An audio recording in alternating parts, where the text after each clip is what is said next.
जय हिंद, वंदे मातरम। प्यारे साथियों और सभी साथियों को मेरा प्यार बड़ा नमस्कार। प्रिय साथियों, आज अपने भारत हिंदू युग की जो क्लास है, ये आज हम अंतिम क्लास है। यानी कि आधुनिक कविता के कालखंड को, आधुनिक काल की प्रथम कविता के कालखंड को भारत हिंदू युग के नाम से जाना जाता है। और इसी भारत हिंदू युग को पुनर्जागरण काल के नाम से भी जाता है साथियों।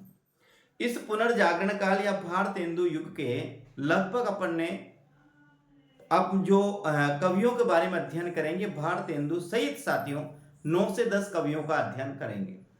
आज जो अपना कवि है, ये यहाँ पर छठा कवि है।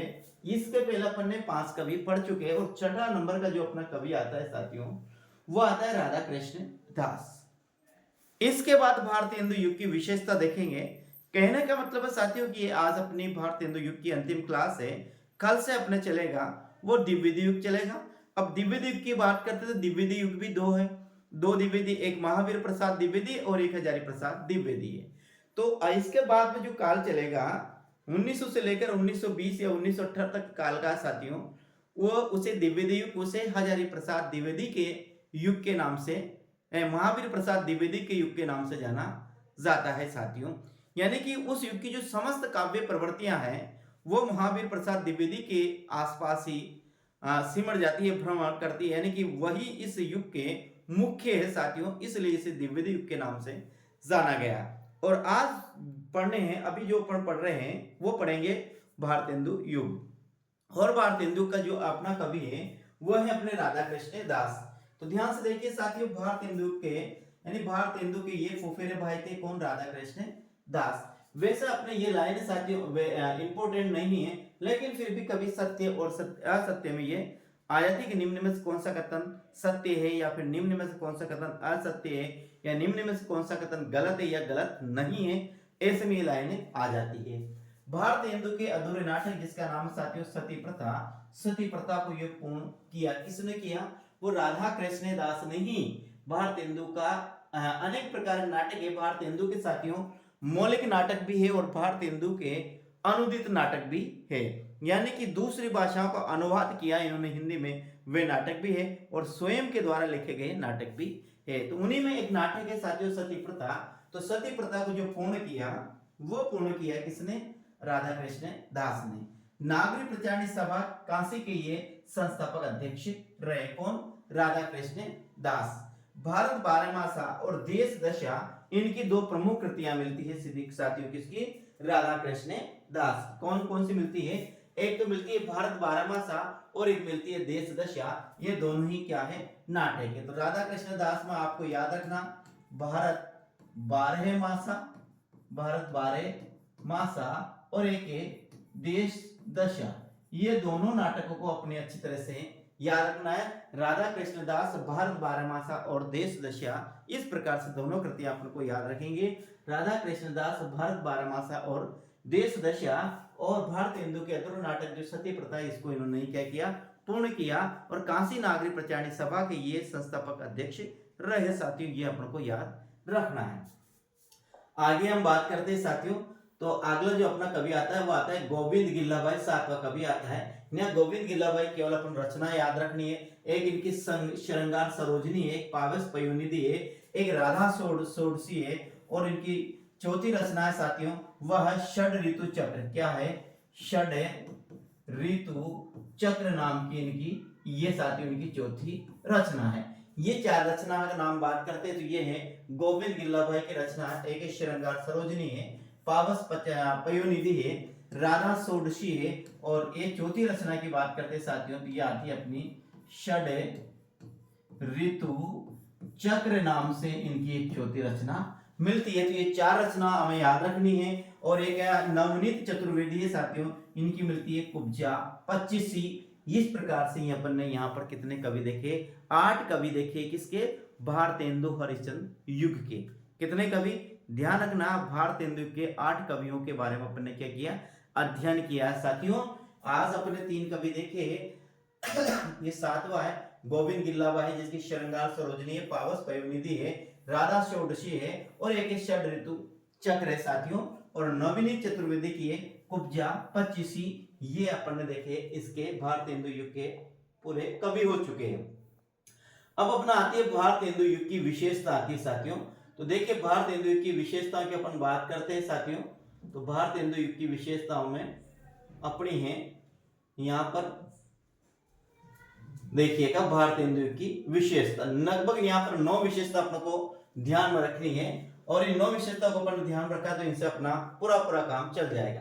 पहला है राजभक्ति और राष्ट्रभक्ति का समन्वय, यानी दोनों का मिला जुला रूप दिखाई देता है किसमें, भारतेंदु युग की जो कविता है उसमें दोनों का ही रूप दिखाई देता है। क्या दिखाई देता है, राजभक्ति और राष्ट्रभक्ति दोनों का ही रूप दिखाई देता है साथियों। जैसे आदिकाल में कि समस्त कृतियों में, समस्त रचनाओं में केवल राजभक्ति का ही वर्णन मिलता है, उसमें राष्ट्रभक्ति का कोई वर्णन नहीं मिलता है। राजा को ही उसमें राष्ट्र माना जाता था साथियों। इसी प्रकार यहाँ पर राजभक्ति और राष्ट्रभक्ति दोनों का सम्मेलन मिलता है। राजभक्ति केवल ये संकुचित भावना होती है, और ये साथियों ये विस्तृत भावना होती है, तो यह दोनों ही मिलती है अपन को। इसके बाद हास्य व्यंग्य की प्रधानता है। यहाँ पर लगभग जितनी कृतियां लिखी है साथियों, उनमें अधिकांश कृतियों में लगभग साथियों कृतियों में हास्य और व्यंग्य की प्रधानता पाई जाती है, इसलिए इनकी एक विशेषता बनती है हास्य व्यंग्य की प्रधानता। सामाजिक दुर्दशा का चित्रण किया गया है, ये भी इस युग की विशेषता है, आपको ध्यान रखना है। भारतेंदु हरिश्चंद्र में की युग की रचना में सामाजिक दुर्दशा का चित्रण किया गया है। एक श्रृंगार भावना है, ब्रज भाषा की प्रधानता वो पद्य में है।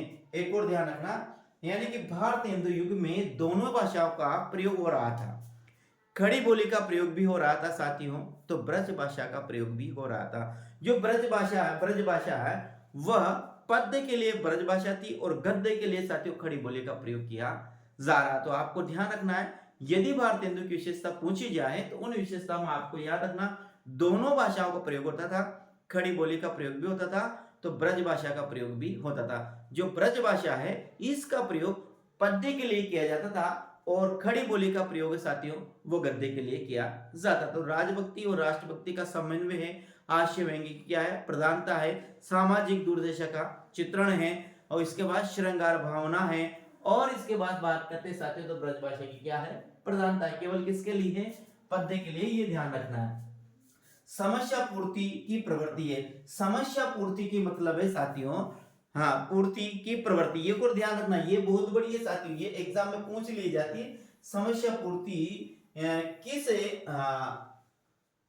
युग की विशेषता है, तो आपको ध्यान रखना ये समस्या जो पूर्ति है ये आधुनिक काल के पहले ही कालखंड की विशेषता है, और पहला कालखंड को भारतेंदु युग के नाम से जाना जाता है, जिसे पुनर्जागरण काल के नाम से भी जाना जाता है। ये सभी चीजें अपन को ध्यान में रखनी है मेरे साथियों। अगला है मुक्तक की प्रधानता, यानी यहाँ पर अधिक लिखा हुआ मुक्तक लिखा गया है। पत्रकारिता व साहित्य का सामंजस्य है, और अधिकांश कवि साथियों वो क्या थे पत्रकार थे। तो ये 9 विशेषताओं को अपन को ध्यान में रखनी है और अच्छी तरह से याद करनी है। कई बार साथियों सीधे सीधे इन्हीं विशेषताओं से प्रश्न पूछ लिया जाता है कि निम्न में से भारतेंदु की विशेषता नहीं है या फिर है, ऐसे पूछ लिया जाता है। तो पहला याद रखना है राजभक्ति व राष्ट्रभक्ति का समन्वय है, हास्य व्यंग्य की प्रधानता है, सामाजिक दुर्दशा का चित्रण है, श्रृंगार की भावना है, ब्रज भाषा की प्रधानता है वो पद्य के लिए है, समस्या पूर्ति की प्रवृत्ति है, मुक्तक की प्रधानता है, पत्रकारिता व साहित्य का सामंजस्य है, अधिकांश कवि पत्रकार थे साथियों। इन सभी चीजों को अपन को ध्यान में रखना है। आगे बात करते हैं समस्याओं पर तत्काल कविता लिखना ही समस्या पूर्ति कहलाता है। ये याद रखना समस्या पूर्ति क्या है, तो समस्या पर तत्काल जो कविता लिखी जाती है वही समस्या पूर्ति कहलाती है साथियों। इस प्रकार से एक बार पुनः देख लीजिए, यहाँ पर अपन देखते हैं भारतेंदु में कौन कौन से कवि अपन ने पढ़े हैं। इन कवियों को आप अच्छी तरह से याद रखिएगा कि भारतेंदु में अपन ने जो कवि पढ़े वह कौन कौन से हैं। तो देखिए ये भारतेंदु के कवि है, ये लगभग अपन ने पढ़े साथियों, इसमें 9 कवि पढ़े हैं। ये तो भारतेंदु की वो है। इन कवियों की बात करते हैं साथियों, तो यहाँ पर ये कवि आते हैं अपने 9 कवि। भारतेंदु हरिश्चंद्र है, बद्रीनारायण चौधरी प्रेमगढ़ है, प्रताप नारायण मिश्र है, ठाकुर जगन मोहन सिंह है, अंबिका दत्त व्यास है, राधा कृष्ण दास है, नवनीत चतुर्वेदी है, गोविंद गिल्लाबाई है, राधा चरण गोस्वामी है और दुर्गादास व्यास है।